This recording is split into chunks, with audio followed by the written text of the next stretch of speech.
Good morning, good afternoon, everyone. Welcome to our latest webinar, where we'll have a more of a general approach this time, talking about Blueye and what specifically differentiates Blueye in the market of mini ROVs and underwater drones. My name is Henry. I'm the sales director of Blueye, and I'm very honored to talk to you and have a discussion with you guys today. And obviously, the most of the talking will very likely be coming from my end, but I can see a good amount of attendees coming today, and actually expecting even more coming.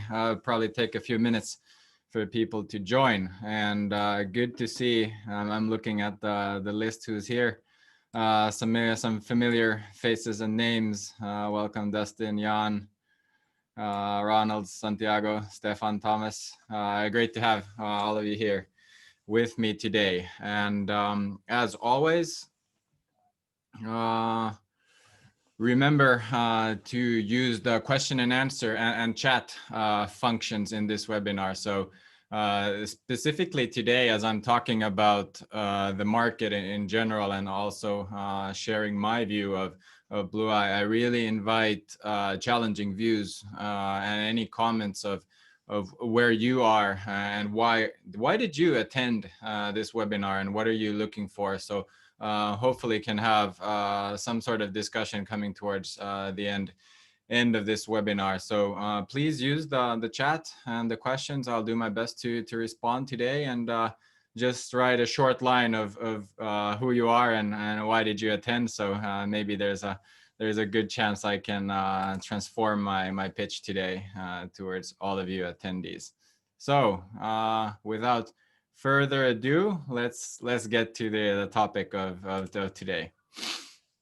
The agenda, like I mentioned, it's about what differentiates Blueye in the market. But then there's a few things to cover before we go into the topic, which is to define the market, obviously, but define what am I talking about. So there's different kind of products out there, and for my focus today is to compare Blueye to a general group of manufacturers. It is not the way I pursue business, is to go directly to competition, but I'll give a more of a general approach on that side. And actually, I'm quite honored that there are also our competitors joining this webinar, which just makes me smile. I'm happy to give something for everyone on this talk today.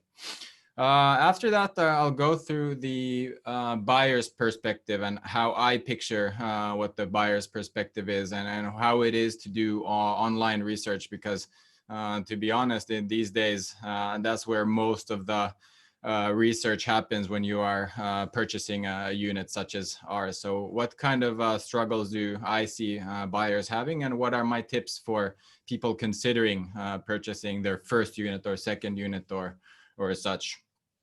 And while we speak, I'll keep the mindset of differentiation on the go, and hopefully conclude in the end to have more of a specific approach on what is the key differentiator from our view.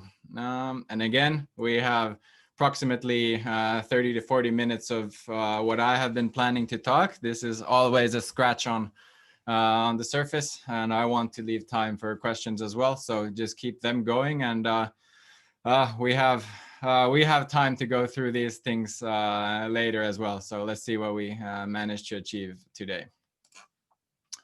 So definition of the market. I can definitely see three main categories from where I look at it.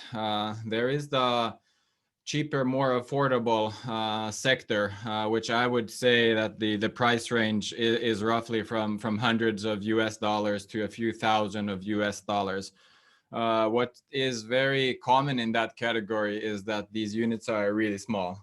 They weigh from a few kilos up to 5 kilos, which would be approximately 10 pounds for us. And it can be seen as a toy drone. I know these units are also used in professional use. But for us, that's the kind of perspective that I'm going to discard in this discussion. So in my view, a unit that weighs so little as 5 kilos, 10 pounds, it is has a hard time in industrial use, in professional use, in current with the thruster power combined with the design to really perform in a stable way. Then on the right side of the slide, we have industrial ROVs, which are obviously way beyond the scope of what we are targeting in the market. These units cost 10x, 20x of what the inspection class is. These are heavy working tools, being in the water for several days at a time, performing tasks in great depth, and that is a clear different sector that I won't be touching too much today. There are some use cases, for example, in offshore, where we can, with an inspection tool, with a visual tool for a short period of time, support industrial ROVs or even replace them for a short moment of time. But that's, again, on the other spectrum of my perspective today. And then we come to the middle, inspection tool, visual tools. Some have some peripherals, some added parts to it, such as grippers, sonars, positioning systems. But mainly what I define as the inspection tool category are units, can be called underwater drones or mini ROVs that weigh approximately 10 kilos, 20 pounds, can be operated by one person, are easily deployable. What covers them is quick time to get to the inspection itself, easy to maneuver. And there are several in this category that have come up during the latest years. So the ROV market has been there way further than I have been in the market, but there is some features in the new players, which we obviously qualify as one as well. So we've been in the market for a few years with two of our models currently out there, and we're strongly developing our third to strengthen our position in the middle in the inspection tool category, being a professional tool for quick inspections and some light work as well. Now that we're here, I want to that we have the picture of our unit in between. There is a significant difference in the design of the unit. So instead of having a flat or a box-like model, which is very traditional in this market, we have gone with an approach where we have an extremely heavy bottom and a light top. And that unique design gives us significant stability in the water. And that's one of the key differentiators in terms of design compared to a ball-like, a round shape that we can see on the illustration on the right side of our tool. Obviously, I can say that, and I can picture that the competition who have gone with this kind of round shape will say that, okay, Blueye cannot take the current coming from the side due to the design that we have. But what they will not say is that we have the best design going forward, going with the current or going against the current. And that's a key advantage for the Blueye. Yes, the side current is a weakness for us, but that can be covered by proper dive planning and operating with the current as much as possible. So there we have a bit of a difference in the design, a bit of a differentiator in the design. But mainly for me, the middle class goes from the range of approximately 10 to 15,000 US dollars, which can be the money saved in a few inspections covered instead of using divers for a visual inspection. So that's roughly the price range we are focusing on today. I got a question from Stefan. I did not find Blueye on fin.no. Why? Fin.no is a used market for secondhand tools in Norway, and I am not able to respond to that. I'm sorry, Stefan. This picture is all the people running for the mini ROV market to buy some more. No, this is our group of team that are running to support all of you guys and help you in this market. But going forward, technical sheet, and this is like on purpose on very small font size. It's not the focus of my presentation today to go through the technical sheets. But if we think about what I see the most of the buyers going through on what material they have to decide how they're going to make their purchase, they ask for technical sheets and technical specifications. So in these sheets, you will have metrics such as weight, thruster power, size, depth rating, and then different kind of metrics for the control system or tether length and such. And my question is, how do you analyze the stability of the unit through a technical sheet? How do you analyze the maneuverability of the unit through a technical sheet? What does it mean to have a 5 kilo unit or a 15 kilo unit? Is what I often hear as well is like, okay, your unit has a 305 meter depth rating, that's 1,000 feet. Is that a better drone than something that goes to 30 meters? Is that a too expensive drone to compare to something that has a depth rating of 30 meters or 200 meters? So these are the challenges that I feel that the buyers have to look at when they are comparing numbers to each other, instead of going beyond what's behind the numbers and what actually like what the numbers bring, what kind of value it brings, what kind of features these units bring. And for me, how I look at the market, these are not very clearly stated out there, and that's the reason why I want to have a webinar like this, and that's why the reason why I want to have personal discussions with our customers to explain at least our perspective and what is the differentiator, not just a number going between a depth rating of 200 meters and 305 meters. Because okay, the latter one is more, but is it better for you? That's a whole different question. And obviously, price is always or almost always something to consider, and something that is being put at when evaluating purchasing units. And there, again, I want to question, what's the lifetime value of your investment? Are you purchasing a unit to be used in one project, one time? Obviously, then the ROI needs to be really strong. Then you need to look for something cost effective that is enough to do the job. What if you're purchasing the unit for 3 to 5 years or even more? How much does a like a $1,000 or $2,000 price difference matter for you in such a long perspective? So could you be looking at features like robustness or statistics on support instead of the price? How much do you weigh? And I understand that every buyer is an individual, but just pointing out that in a 5-year range, the game is very different, and then the price plays a smaller role on that. And this is an open question for all of you attendees, that what do you look for in the technical sheets, and what is your challenge when you look at the technical sheets and do your comparison? And the more of that kind of feedback I can get in the chat, the more I can help you with our perspective from Blueye. Got a question. Do you need to adjust weights depending on the depth? For Blueye, we do not need to adjust the weights based on depth.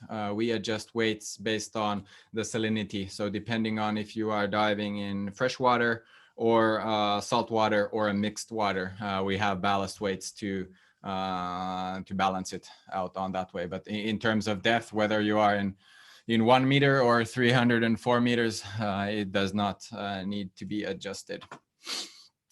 When we go into differentiators, I always want our customers to have their chance to say what they feel. And here we have one of our global customers, Inchcape, saying and strongly stating that they believe that the Blueye is the best in class, enabling quick and cost-effective inspections.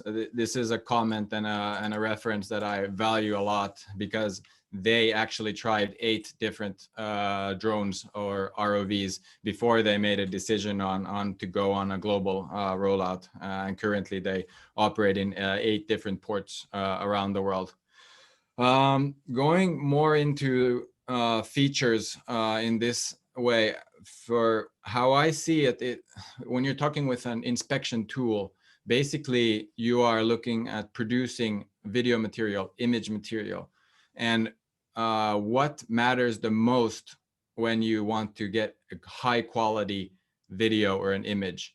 I would say, I would argue that the biggest factors are a great control system and a stable unit with a good enough camera. Our camera optics and resolution are on top of the market, but even better is how all these factors work together. So I often use, when I talk with my clients, that many of us hold one of these things with a 4K camera. And if you've had a couple of beers too much and you're out filming pictures and your hand is shaking or you're just moving too fast, that will result in an unstable and a bad quality footage that you are sending out. The same thing applies underwater. The more your unit is moving, the lesser the quality will be. And there, the optics or the resolution, which are often metrics that customers have to look at when they are buying, is this a 4K camera or is it a full HD camera? But how do they evaluate the stability of the unit or the control system of the unit, or how easy it is to get to the location what you are inspecting? So these are features and factors that I want to challenge everyone to look at beyond the most obvious. This is the resolution that we can provide. Looking at more questions before I go forward. Stefan, keeping position, depth, and course is impressing to me. Something for the death sheet. That's great. Stefan is one of our partners and users. So like, he's been happy using the auto depth and auto heading features that we have that will give stability in one heading or one depth. Inspection ROVs work for external batteries on surface or integrated batteries in the vehicle. What about Blueye? In this class, the majority of the ROVs work with a battery, and so does Blueye. There are some tools that work with external power source from above the surface, but the reason Blueye has chosen a battery that has a capacity of approximately 2 hours of inspection time is that it is very mobile. We can travel with the unit in the cabin luggage of an airplane. We can ship the unit easily. And in addition, the biggest feature there is we can use an extremely thin but strong tether. And the thicker the tether is in the water, the more current will affect it. So for us, we have been balancing the strengthness of the tether as well as the thinness, so that it has less of a drag when you have a lot of 75 meters of tether outside the water. The thickness really pays a difference. So for us, we run on battery.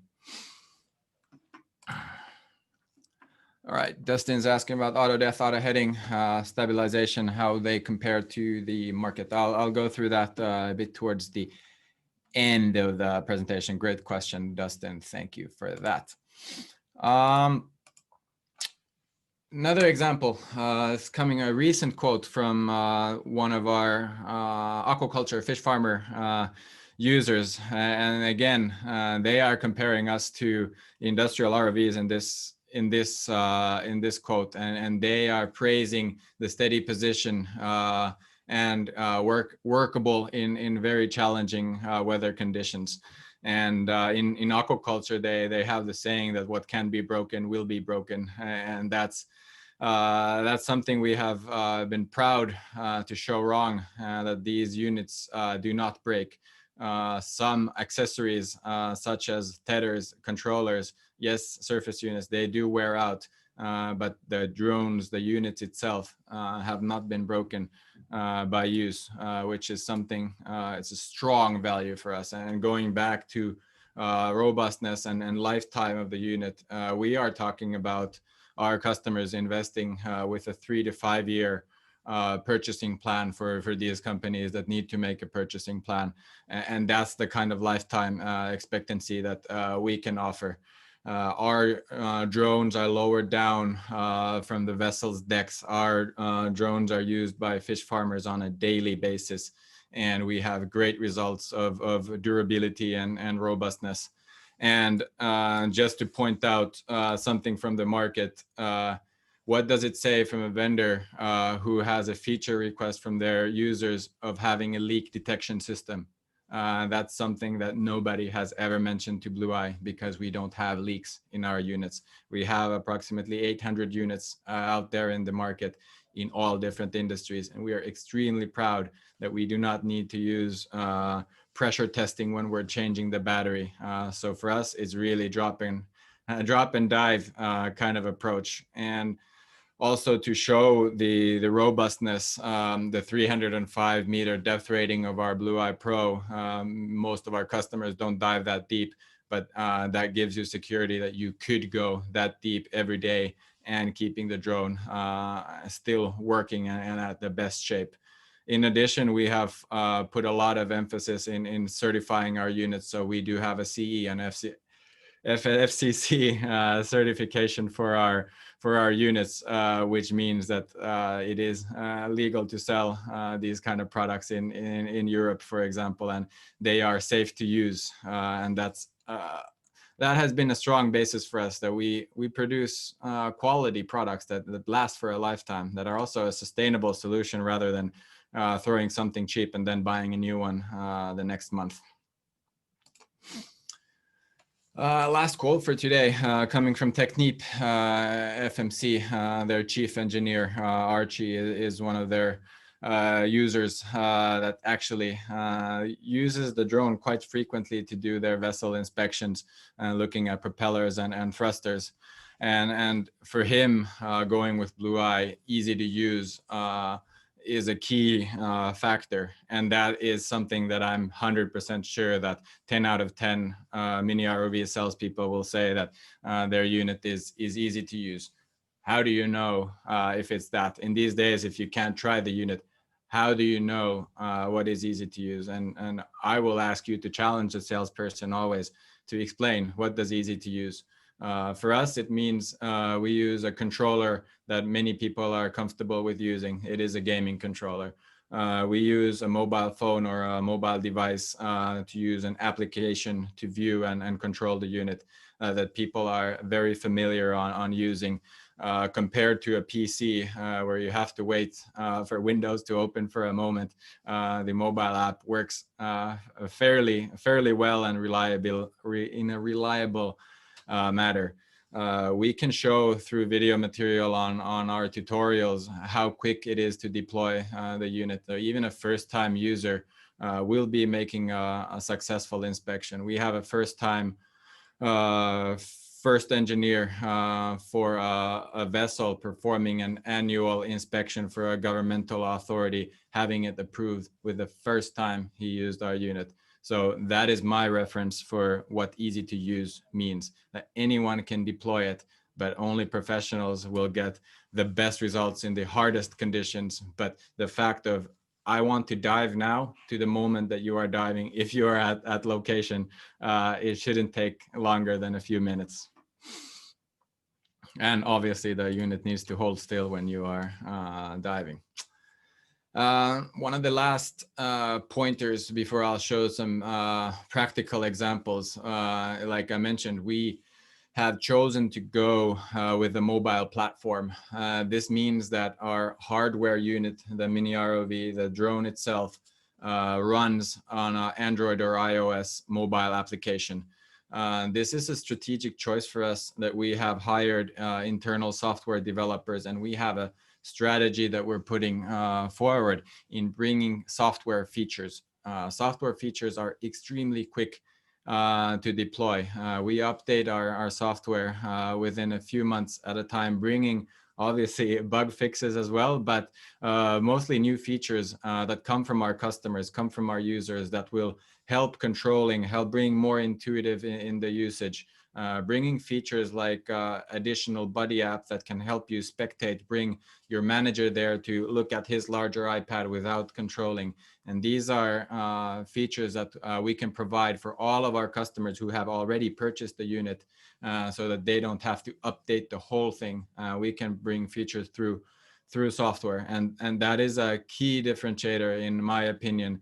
The more we look into the future, the more we look into connectivity, having multiple units within your organization connect together, data post-processing, creating reports, creating video streams, and sharing that material with external vendors, whether they're governmental authorities or they are stakeholders or decision makers in your company. So for us to be very flexible with the software is extremely important, compared to industrial controllers, for example, that have a limitation with connecting to internet. On our phone, we have 4G almost always, except when you're offshore on an oil rig. But when you're at port and more regular conditions, you will have 4G that can help you connect, and that is a big difference. And again, there's the one sector where you have to use PCs and laptops to wait for them to open, and then you might be at sea, and that will have a disadvantage for the usability and ease of use compared to a mobile phone from my perspective. And again, I remind, please challenge me if you feel otherwise. I'm not going to put you on spot, so you can also ask the question anonymously through the Q&A if you think that the Finn over here is talking over his mouth. Continuing from the software side, this is going into a feature already. So for us, this gentleman watching the live stream from his office could be you. So due to our software approach, we can live stream our inspection material through Microsoft Teams. And this is a secure channel for sharing the footage and collaborating while you are inspecting. We can connect to Microsoft Streams to deliver this video footage with a secure channel inside your organization. The ability to connect is the future. Future. I got it there. And of course, post-processing reports is another thing that is extremely important. And that's what I want to show for you next is our in-app report system. So understanding that we feel and our customers feel that we have a great hardware product, we need to deliver more.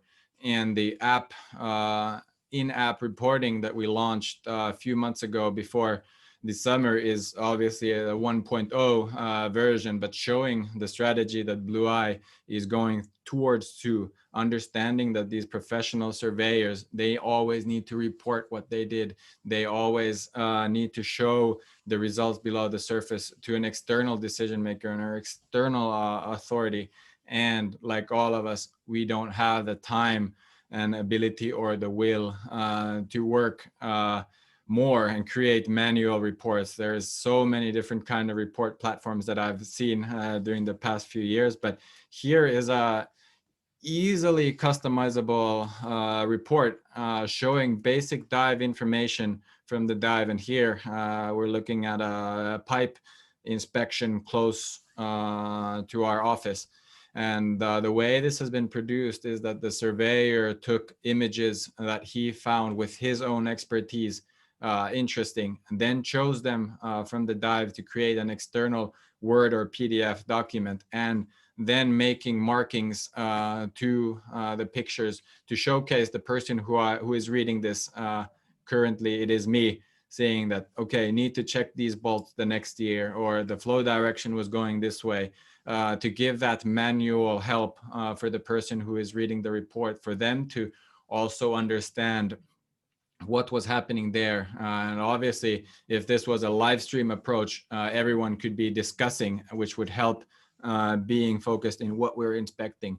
But not always people can be present at the same time. So doing this kind of additions to the report itself will give the decision makers a better basis on what the conditions were below the surface. But there's many ways to apply these kind of reports, but just wanted to show one of the software features that Blueye can bring to the table. Going closer to the end of my presentation, and all of you there really waiting for the challenges and questions. Now's your time to shoot, so that we can end with a great discussion. But what should you look for when you are researching? And this is my humble way of trying to help you when you are comparing, because I know everyone is comparing when they are making a big decision of purchasing their first unit. And this can be Captain Obvious speaking right now, but looking for references from your industry, maybe having a contact to a user, or relying on video footage or use cases from your industry. For Blueye, we have always been focusing on sharing our references through YouTube, through video material, because in the end, yes, we're selling a solution with hardware and software, but what does it do? It produces video and images. So what better reference is there to share the actual result? So there's very few people who just want the hardware thing in their office. What you want is it the material coming out of that product. So therefore, we focus on sharing the references through video material. And there, something that I see, and obviously is understandable. I do my share of market research as well for being able to position our company now and in the future. So looking very critically to also material that we publish is to see how the unit moves in the water, how the unit moves in the ocean. Are you looking at a video clip that's 5 seconds at a time with a still image? What happens 5 minutes before, or like 10 seconds before, or 10 seconds after? Can you get unedited video material in your hands? Can you really look at how the product moves? And that's something that is not that much out there. And of course, I understand that marketing material is done to make it look nice and get a good impression. But there are also references under the deck, video material from murky waters, video material of looking at how the unit moves, if you're not able to see it in your own hands. And that's the world we live in today. Not everyone has an access to demonstrations today. So look for that video material that shows how the unit really moves. Another thing that I pay attention to is how future-proof are these units? How often are they updated? Is it this year you buy the product and the hardware and then there's no updates for the next 2 years? That may work for someone. For example, like I mentioned for Blueye, we can show frequent updates within a few months, trying to consistently make our product better, trying to consistently customize the usage of our products for the industry experts and the professionals. And looking at towards the future, our next model that we're building is built on the same platform as today. So all of our pioneers can be upgraded to our pros, and all of our pioneers and pros can be upgraded to our next model. So this gives a future-proof approach also on the hardware, not just the software. So maybe that's something to look at on what a company has been achieving in the few years back, and what are they looking to do in the future as well.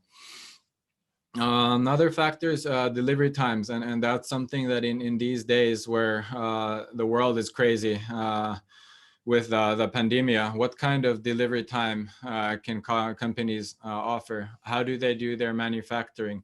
If you break a unit, how quickly can they replace it? If they break a tether, how quickly can you get a new one? So for us, we have stock for a good time ahead. We can ship the next day. We receive payments and orders from our customers. We can ship accessories extremely quickly. That says we have stock and we have a good manufacturing process that enables our customers quick response time. How it is for others, that's some information that I personally don't have, but that's something that I would look into. In addition to how quickly do you get support? What kind of support system does the manufacturer have? Can they show statistics on how quickly and how willing they are to help you with feature requests or minor problems or larger problems? Are there larger problems? And what kind of communication is there? So that's a question that I would be asking. And then the last point for today is video tutorials. And again, this is something that our team has had to really tune into as well, because the fact is I used to travel every other week giving 6-7 demonstrations every other week to our customers. So at the same time that I was demonstrating, I was teaching how to use the unit. Today I can't travel, I need to do it online. So that's why I'm extremely proud that Blueye has a tutorial channel in our YouTube showing the first dive.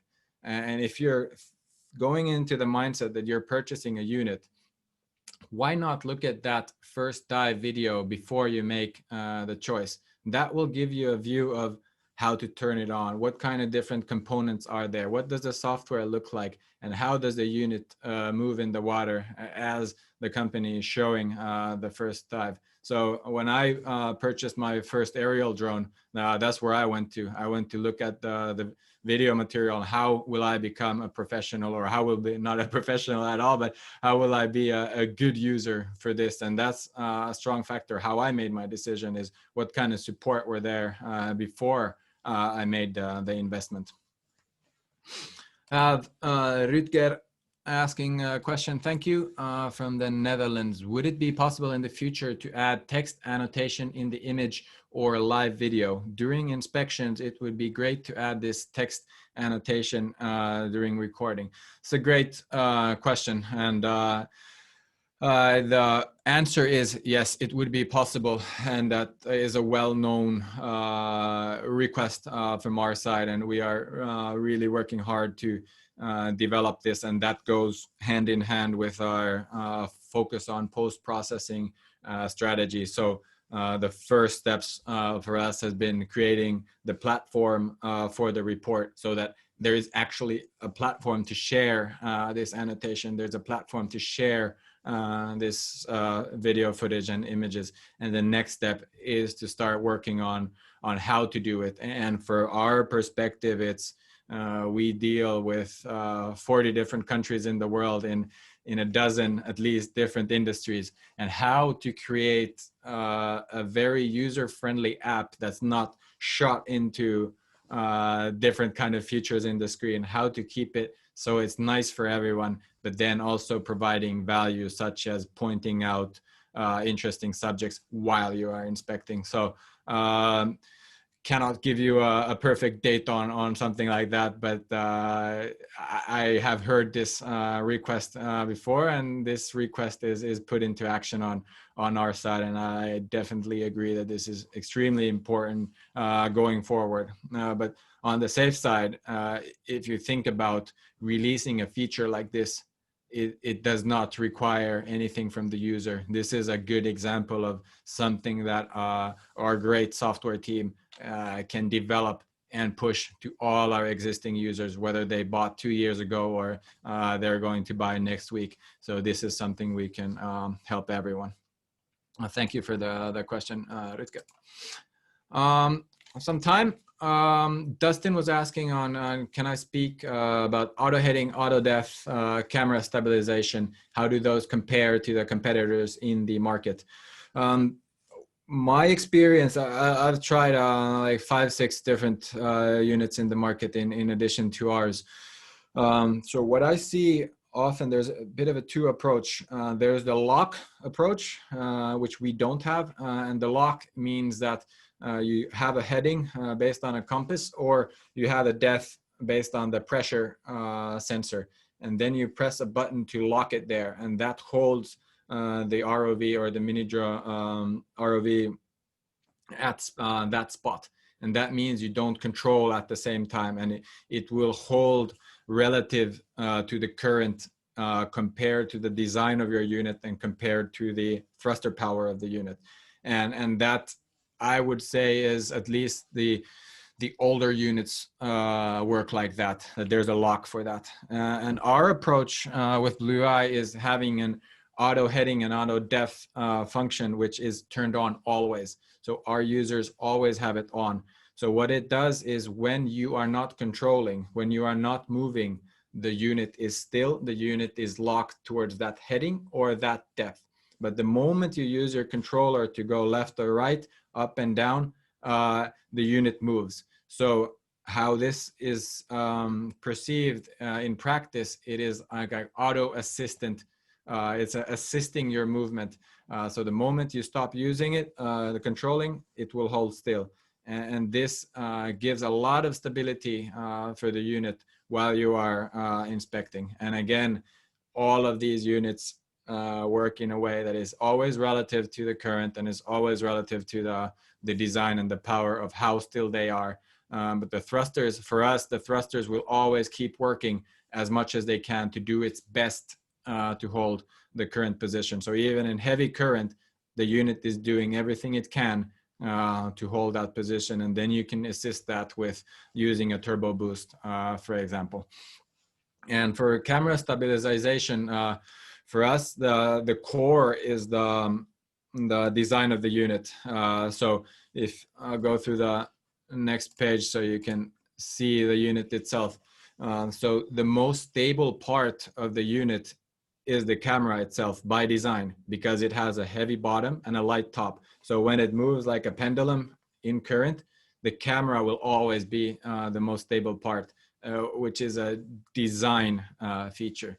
In addition, with our mechanical tilt on the camera, we are able to, with software, stabilize the movement up and down with a software feature that we launched in our last update.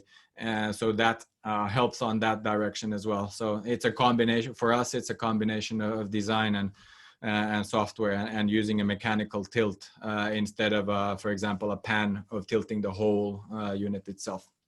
Hope that responds, Dustin. Thanks for the question. An anonymous attendee is asking, how often is the average frequency of updating? What is the main motivations for updating? Thanks a lot. Great question. So we update basically, I hope our CTO won't kill me for responding wrong, every 2 months or so. It depends a bit on what kind of projects we're working on, and is it a major update or is it a smaller update. So our previous launch was the app 2.0, which was a large update, and now in September we are launching 2.1. So it's approximately, I'd say, around 10 software updates annually that we produce.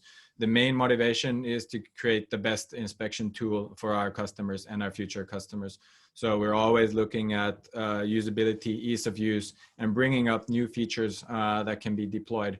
And as examples, I already shared the report, or using our Buddy app, which is basically connecting another device to the inspection so that you can have one person controlling and the other person watching the stream. So that's the motivation to put very simply, to get the best unit out there. What's the data protocol in being used in telemetry between topside and up subsea? Is it possible to integrate Ethernet-based equipment such as multibeam sonars? Am I aware that ROV is battery operated, but curious. I thank you for the question, that you managed to ask something that I'm not able to answer, and I'll get back to you after the webinar to give you an exact answer. For multibeam sonars and other equipment, we do not have a guest port currently in our unit, but that is what we are basically developing for our next unit, to have a Blueye Pro with a guest port, and that will enable adding equipment such as sonars, positioning system, lights, or grippers, for example. So that's in the pipeline for us on the hardware development side. But for the protocol, I will have to ask better capable people who are sitting downstairs. So get back to you on that. Thanks for asking, Adam. Ronald is asking, does the Blueye camera have an auto tracking feature? So I'm not 100% sure on what you mean by auto tracking. Do you mean that can it follow a point of interest or something like that? We are actually have very capable engineers working with computer vision currently to spot points of interest underwater and then use that to our advantage. But computer vision that's that's in the future. That's not something we are working on a monthly basis, but hopefully getting that kind of auto tracking solutions in the future. And again, that's something that comes up very often, but tracking objects is fairly more difficult below the surface than with aerial drones, for example, due to the murky waters and the conditions that are over there. But let's say that roughly aware of the need, but not there yet, and have a hard time picturing the rest of the market being there either. Robert, I was late in the webinar. Will it be posted somewhere to be enjoyed later? Yes, I will be sending this webinar for recording for everyone attending, and it will be uploaded on our website as well. So happy for you to go through it. Running out of time, already over time. I want to go through next steps that you guys can do if you want to have a more in-depth discussion with myself or some people from our team. Connect with me by email, henry@blueye.no. Hook up on LinkedIn. You will see our future updates coming up and what's happening in the market. Just contact me by any channel. Let's have a 30-minute session to discover what specific use cases you need, or what kind of questions you might have, what kind of things are you evaluating when you are buying the unit, and then challenge myself for my views today. I'm happy to have that discussion. So just hook up with me, and like I said, I'll be sending out the material for all of you as well.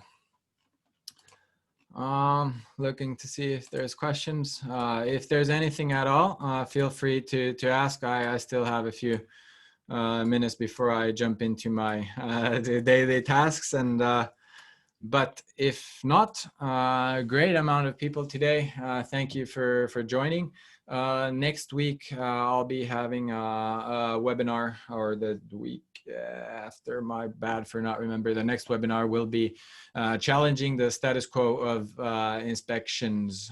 So there I will be talking about different ways of getting inspection services done by, for example, divers or other units, or what the benefits is of doing inspections with Blueye. So looking at the traditional way, what's the benefits over there, and then what can be done by technology today and in the future. So hope all of you will join that webinar if it fits your schedule. And if not, getting more questions today. I hope to continue discussions with as many of you as possible on an individual basis. Thank you for joining, Thomas. Thanks, Jan, for the feedback. Thank you, Santiago. Thanks, Ludovic. Thank you for joining. Thanks, Adam. I'll get back to you privately. Thanks for a great question. And if that is all, enjoy the day and the rest of the week, everyone. Take care and be safe. Bye-bye.